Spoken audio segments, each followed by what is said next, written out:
back among the family you want to be with. Thank you, Wyatt. Thank you, Adam and Megan, all the great staff.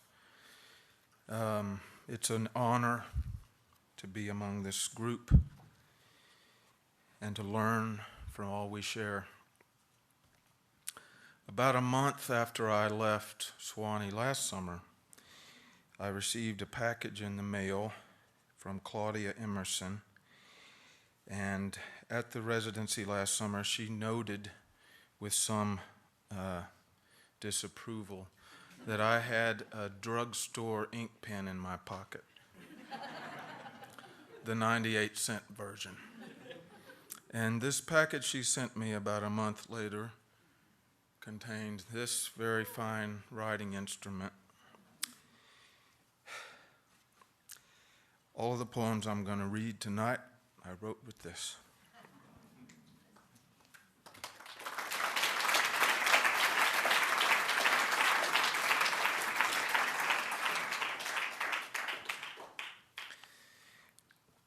Incomprehensibility.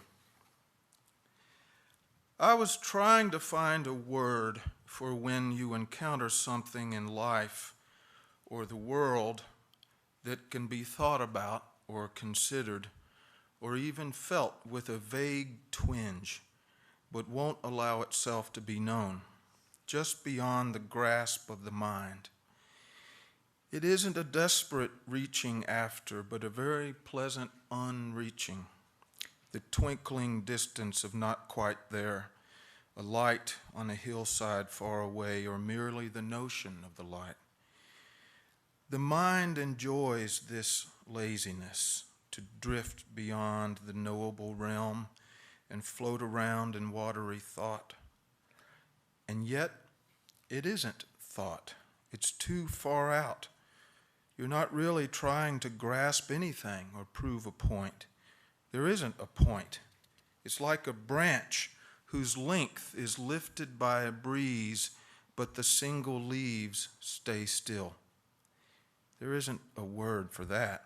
It's like an angel plucking invisible strings, a mystical moment, beautiful and heartening to watch. It's not something to talk about. It's just something to take you far away, to have a little dream inside a moment when you're doing something in the world that's supposed to be important. You're working and being serious, and then you're wandering along in the nighttime, and there's a light, or the twinkling notion of a light, a candle burning bluer than a star in the heaven of the hill.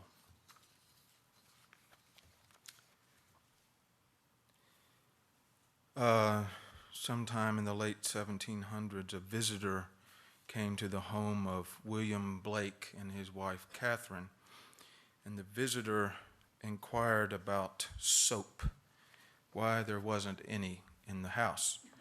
And Catherine Blake said, "Mr. Blake's skin don't dirt." And this is that's the title of this poem. Mr. Blake's skin don't dirt. Because the vanishing point hovers ridges away and miles in the distance of gray-green oblivion to illuminate on a nearer ridge the white speck of a house, it opens the mind to wonder beyond what is seen and only dimly perceived. I like this kind of scene. Very little is known, and yet it's decorated lavishly with absence. Art, before it's made, may be like this, and art, when finished or left unfinished, may be like this. And love, so long in understanding, may be like this. I suppose we need reflection. We need something beyond us pointing back. And perhaps we need to imagine a house no bigger than a dot on the ridge, is the home of someone who spends the morning or evening dabbling in beauty or having elevated thoughts on what makes beauty beautiful and how something missing is key. And perhaps we need to look at the world and imagine something that isn't there, and then imagine something that is.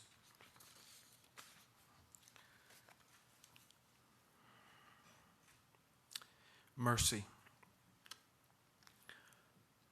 True, it's been a pleasure of mine to tease a thread of reality and try unraveling the thing, carefully to see what the mind can grasp, but also to give the mind a kind of freedom, certainly, to see what the mind can do on its own, as if the mind were basically a faceless statue marking the grave of someone once beloved whose name is now unreadable in the stone. The problem with this approach is believing reality has teasable threads, that it's like a curtain in front of a window and the curtain is like a trick from God to obscure the real reality. I'd want it to be a flowery pattern that used to be on flour sacks, but that's just me, my preferences. Reality doesn't really care for my nostalgic preferences, so I must go unraveling. It's always substance over style, as a crippled, possibly dying child singing along the Lord's Prayer, louder than anyone in the room, in a language known by her and God. It would be nice if all around the world was mercy, like a cloud or a mist that sometimes visits the world. It would be nice to see it coming, but you can't. You simply cannot see it. When I heard the rhythmic human squealing, I thought of a moth resembling a bent leaf stuck to a tree.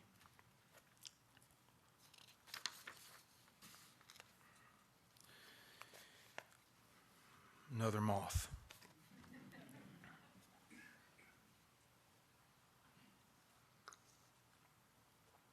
A summer night in Kentucky. If the papery moth has become like a page of linen with wisdom written on it because it has evolved, I praise the years. And I praise God if God is the one who taught me how to read, or simply how to savor the page, a dullish brown with darker designs. And if the chittering bugs chitter solely because of instinct and crude desire, I thank the Lord for ears to hear the heeded song. I also submit that excluding innocence in its perfection would be a mistake. I've watched the clouds cover the moon.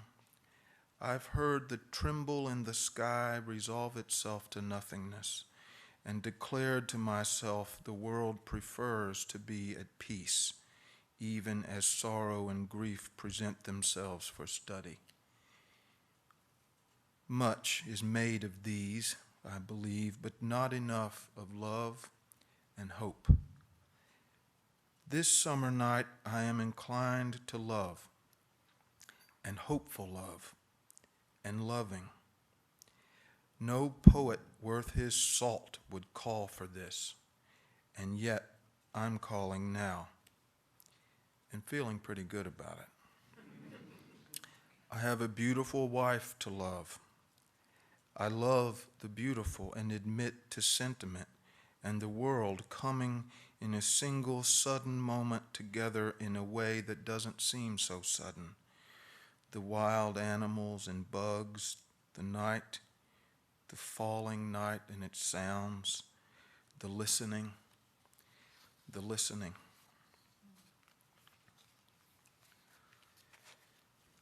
These aren't very exciting. I'm just realizing that. Go on and go to sleep if you feel like it. This is called wild asters. It's a kind of wildflower. Sometimes you go out in the world and you think, wow, there's a bird back there who's singing up a storm. It's the time of year when blue jays gather and make a lot of racket. This other bird is making a whistly chitter sound. It's very melodious to my ear. I also think the bird is happy. I think it's pretty much a given. And crickets and oodles of bugs are going because the stillness of summer is gone. We're having one of those little seasons, a particular passage of time.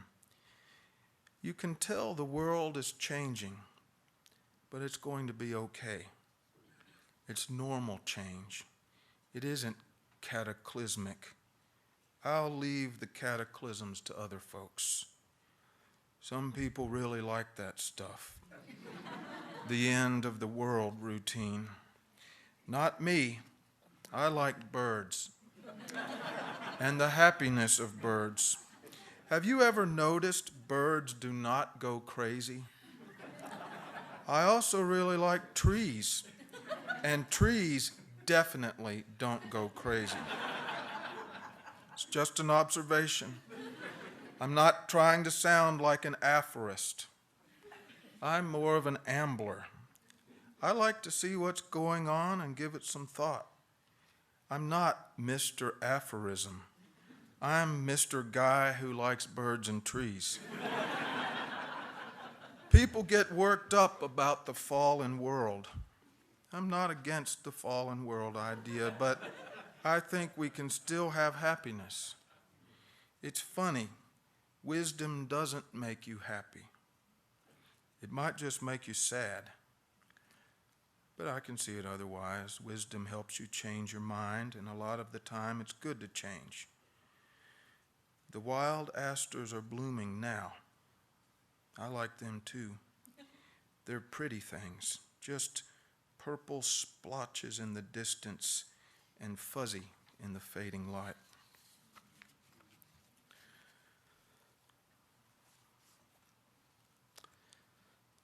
Sparks of joy. I wouldn't be surprised if they say he must have been miserable, such a tortured soul. It's very sad. But I don't look at it that way. The soul is very complicated. It's like you know it and you don't. You have to think about it. You have to let it be alive inside you. It might be quiet. It might not speak for long periods of time. Of course, the soul doesn't speak in English or some kind of chant. It says itself in doodles and visions, in brief and tiny flashes of joy, like sparks. And then you go along with life and wait for the next spark. Nobody really knows what all of this means regarding the sparks of joy. A lot of religions fail to speak about the sparks of joy, and that's a shame. You've got to work it out with yourself when it comes to the sparks of joy. You've got to make a little light and see what you see and see what happens.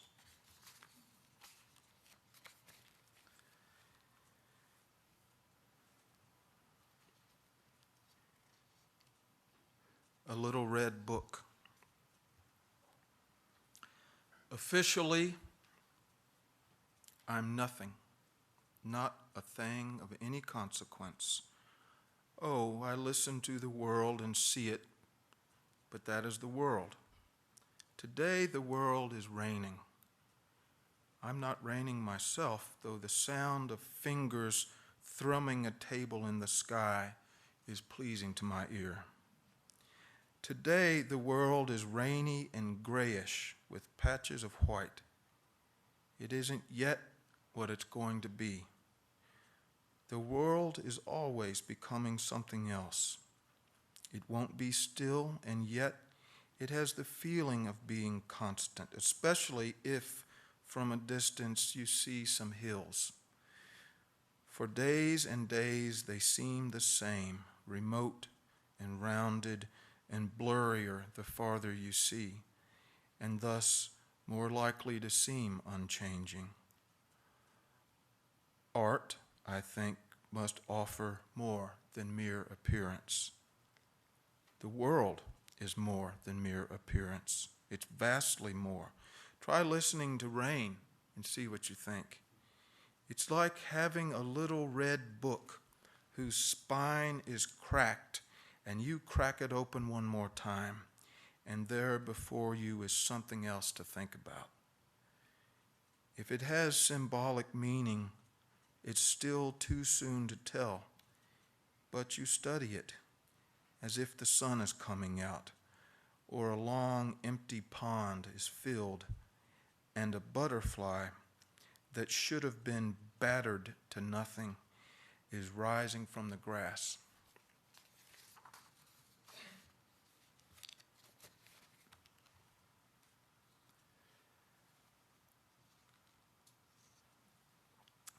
White oak shadow half a mile away.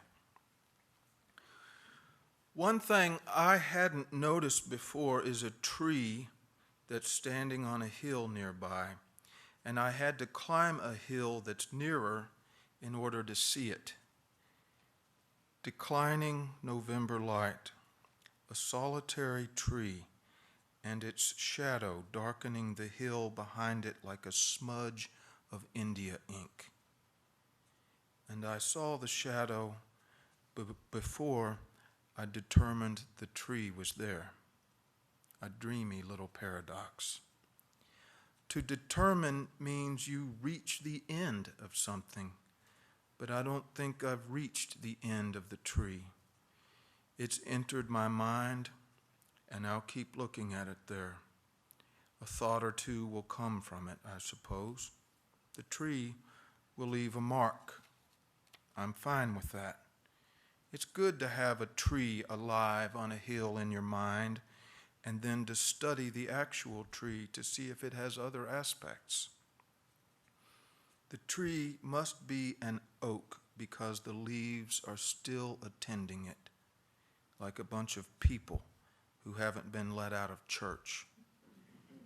That ought to evoke a scripture or bring to mind a hymn, but I can only summon the story of Zacchaeus who climbed a sycamore. And I don't think that really applies. But that's all right. It's nice to have something to think about and not know where you're going. You'll come back to it someday, and then you'll know. You have to believe that things come back, though when they do, they may have changed. I don't know why I said the shadow looked like a smudge of India ink.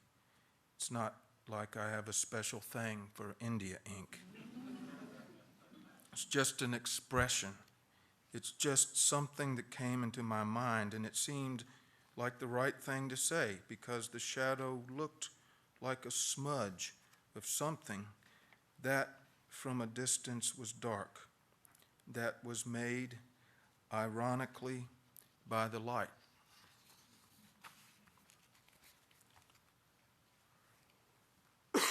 Excuse me. Mumbledy peg. Probably some of the boys in the room know all too well what this is about. Maybe some of the girls.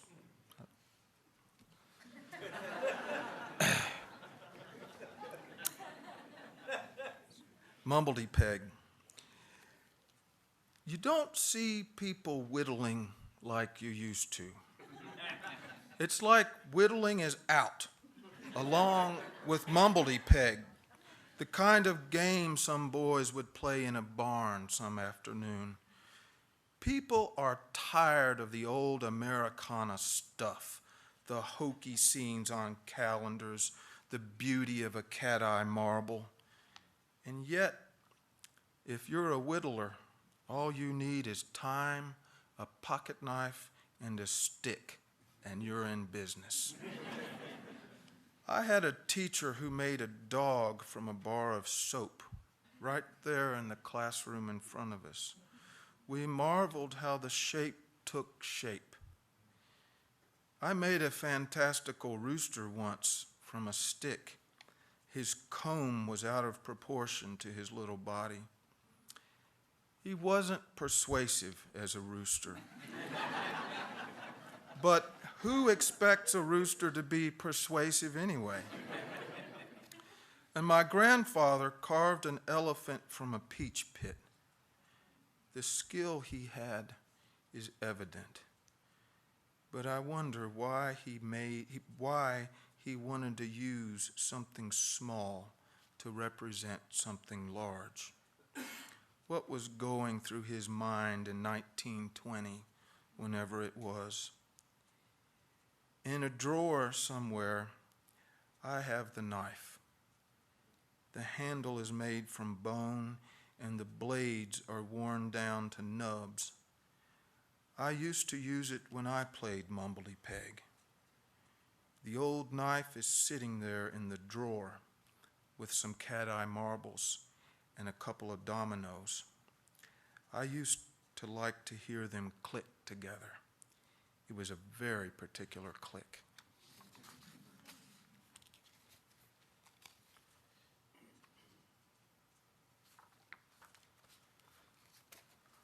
A genuine Davy Crockett coonskin cap.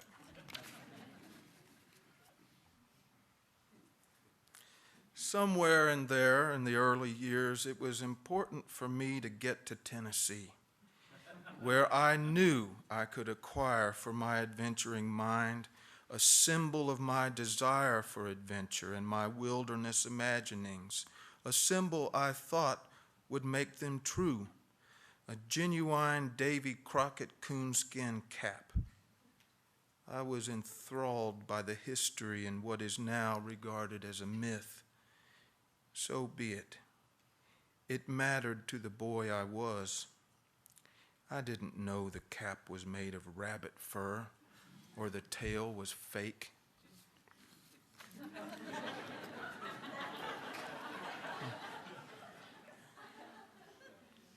That's supposed to be a very sad and heart-rending kind of deal.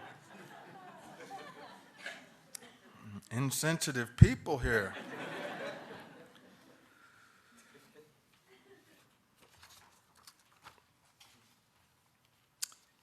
Matisse's line.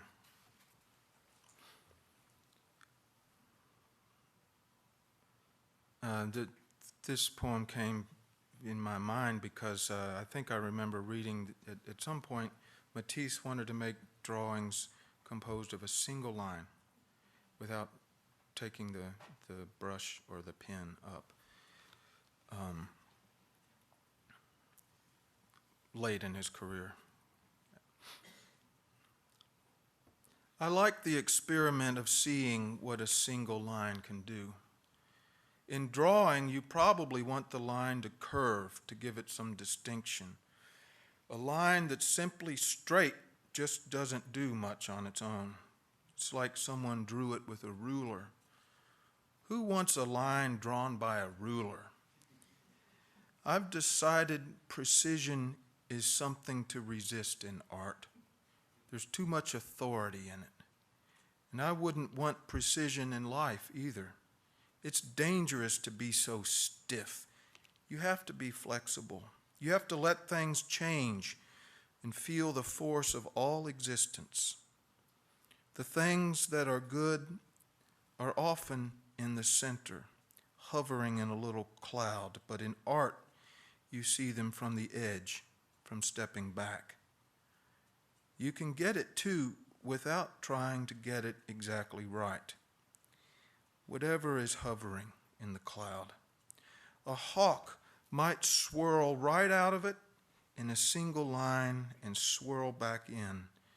A circle suggested, but incomplete. A pond could shine like a mirror laid in a bronze field and reflect a bird passing over in the sky. One bird, two opposite images. What could be done with that in art? What does it have to do with life? In poetry, you can stop the line and still say something, or hope there's something lingering out there in the emptiness into which the end of the line appears uniquely, yet with some resistance, to disappear.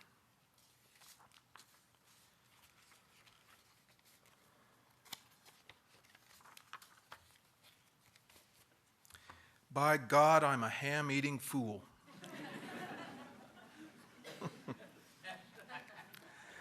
Not every poem has to be so dire or filled with tragedy. A poem can put your mind at ease, assuming you like your mind at ease. I do. I like to slow things down. You have to take it easy now and then, you know. Step back from your life to see how things are going. Unless you're living in a war or surrounded by violence, things are pretty good. Don't get me started on violence. A lot of people make money from it, and it comes in many forms. I'll leave it at that. I've found if you have a tree, you can be very happy and pleased with your life. Of course, you have to look and stare up through its branches, but that's not hard to do. A tree is pretty much a miracle. It does no harm in the world. If a tree is in your life, you've got it made. I'm not suggesting you lounge around in a smoking jacket with a plate of ham sitting in front of you. That would be high cotton indeed. But if you've got a tree, it's easy some summer evening to see the light of dusk rippling through the leaves like water and ask yourself in a voice of utter indolence, I wonder what the poor folks are doing tonight. And then, when a big-faced owl lights in the tree, you'll think you're a king.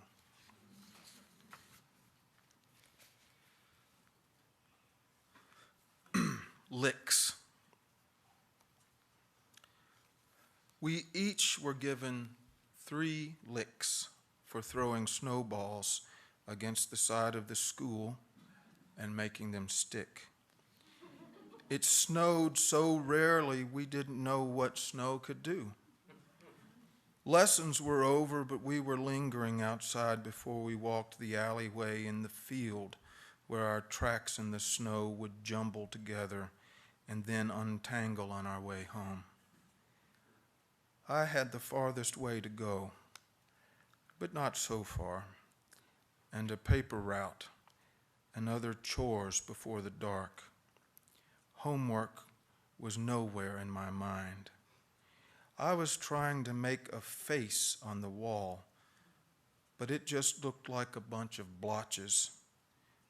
That was all right with me, though. I liked the blotchy white against the brick. It looked like several moons were stranded in the cold universe of the wall. The principal said we'd broken a rule, but we didn't know the rule existed. Our protest sailed over his head. The principal said we were lying now and he was going to light us up. So that's what he did. 3 licks each. A horse in a painting over his desk where we had to bend and place our hands was supposed to wink with every lick. Whipping a boy with a wooden paddle doesn't always change his mind about the universe or snow. It wasn't exactly the plank of reason. That paddle on which we signed our names, a record the principal liked to keep. And there's not much principle behind it, and it didn't even hurt that much.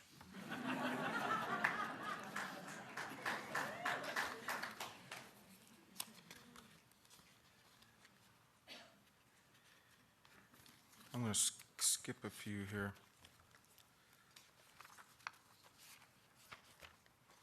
In order to make time.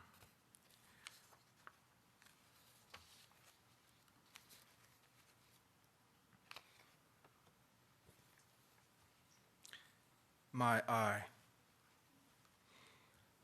He knew the buckle end of a belt, a friend I had in second grade. The innocent mistake he made was in summer going shirtless. The welts were purple blossoms down his back. I noticed now he had no thought to hide them, accepting what he got. The bitter plainness of that fact. He had a dog whose name was Leroy, a little dog who loved the boy. Now there's a knot I can't untie. And every time I've tried, I've failed to sweep those flowers from my eye, those purple blossoms from my eye.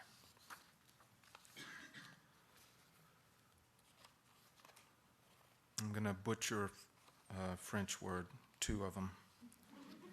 Laissez aller.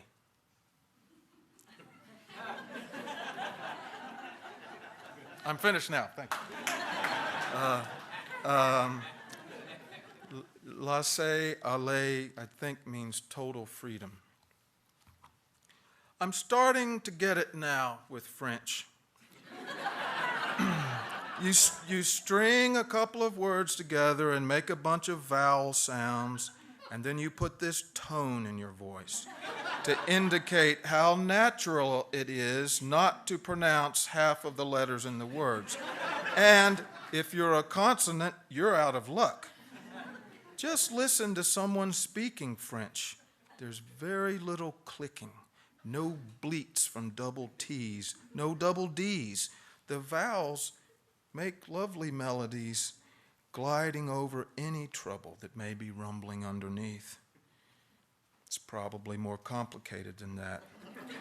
What people say and what they really mean, you have to listen to the tone. That's part of the artifice to make the truth a little more polite. Let me ask you this. Can you really imagine total freedom? In English, we have the similes free as the wind, free as a bird. But isn't something lonely there in those beautiful comparisons? I distinctly feel a pang, don't you, to be out there free, but all alone? I can see the bird flying beyond the horizon, a melancholy sight. It's flying off to be alone. No wonder in French they play it down. It's like they think of freedom and shrug. Nothing is ever resolved in French. A lot of lingering in the language, and I never know if it's despair or if it's lingering for hope. It's a subtle thing to listen to, revealing and concealing, like the wind encountering a leaf, to lift it up and let it down. Oh, well, it's beautiful. Oh, well, my heart is breaking open now.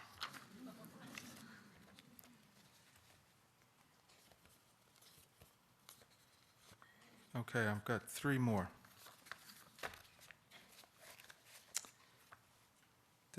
I worry about this one, but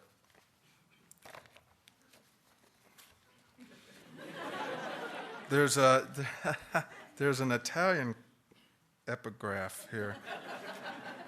Ma per suono e noto. And I can tell you that means a lot because it's from Dante.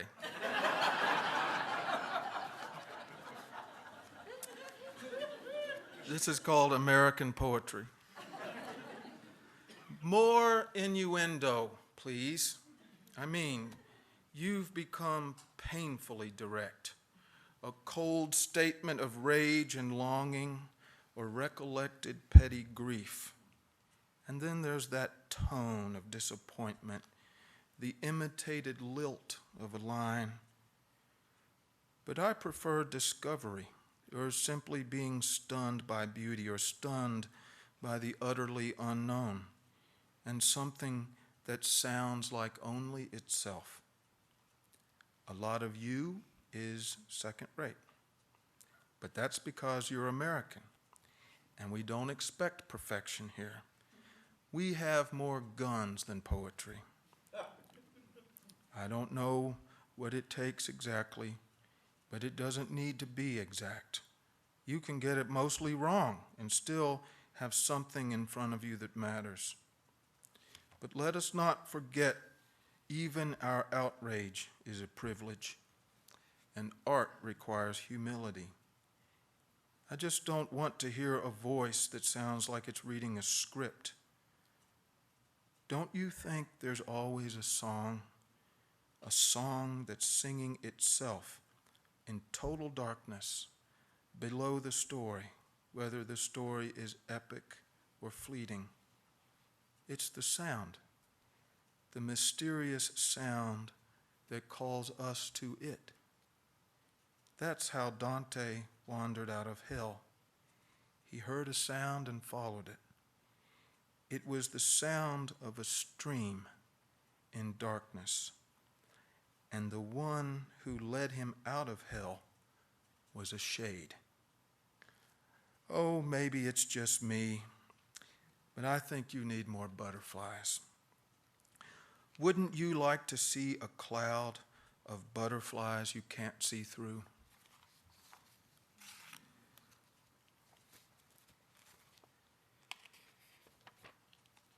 What's what? For me, it's enough to know a river is beautiful.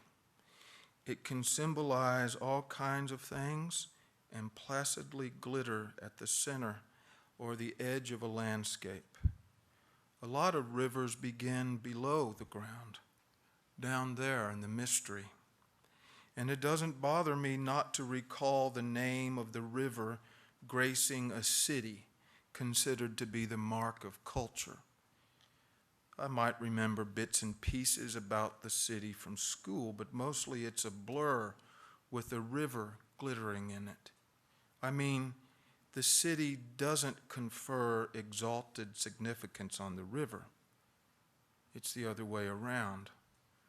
The river was there before the city, before the culture, and people wearing bowlers as they promenade on brick streets, and down the way the lamplighter is there with his symbolic pole, sticking it into the dark heaven above, before a sheen of rain on the street reflects in a watery haze the light. I probably couldn't give you the ins and outs of all the things we say shaped our country: the New Deal, the Monroe Doctrine, the various wars. There's more than a little contradiction.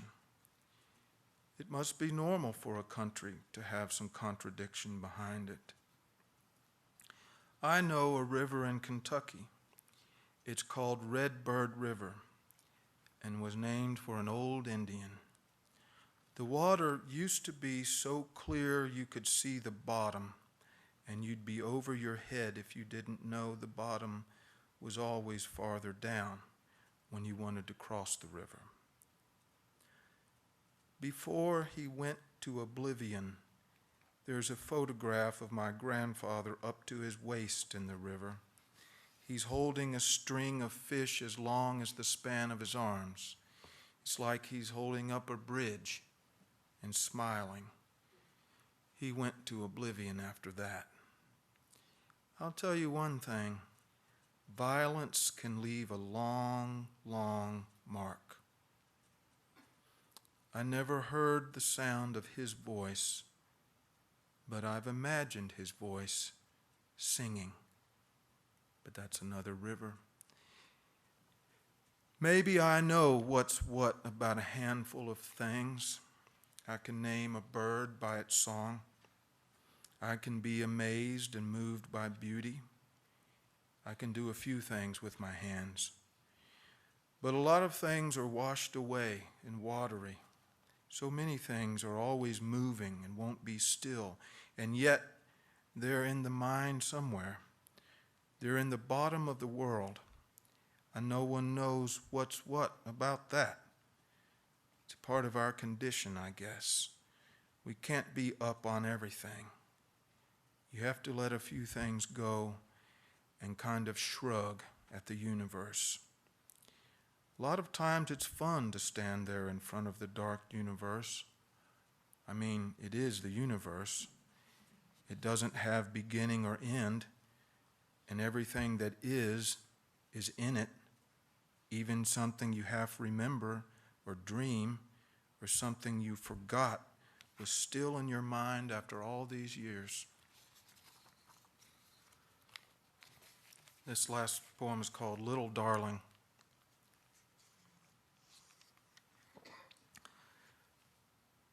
Sometimes I like to think of a space that's empty.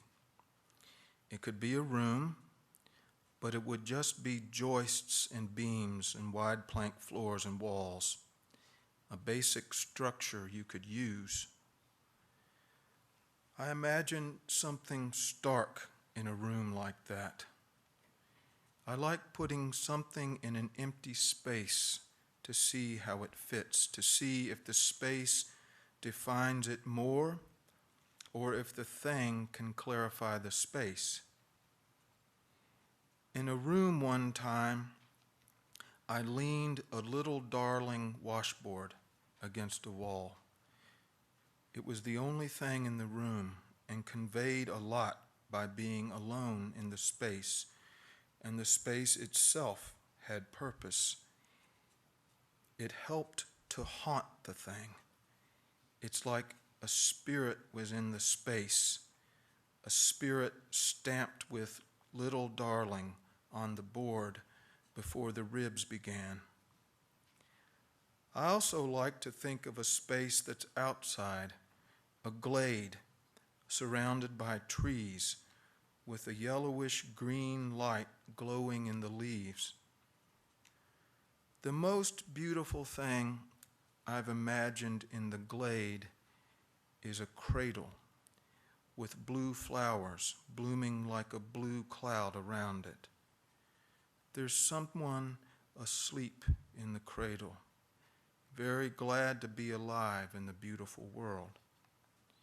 For the moment, she is wordless and sleeping, and the birds in the trees are singing her deeper to sleep, and the breeze causes the light from the leaves to dance across her face. If I can think of anything more beautiful to put in a glade, I'll be glad to share it with the world. But I've been dreaming of this scene for most of my life. When I close my eyes, I see her sleeping in the glade. I see her cradle in the green. Thank you.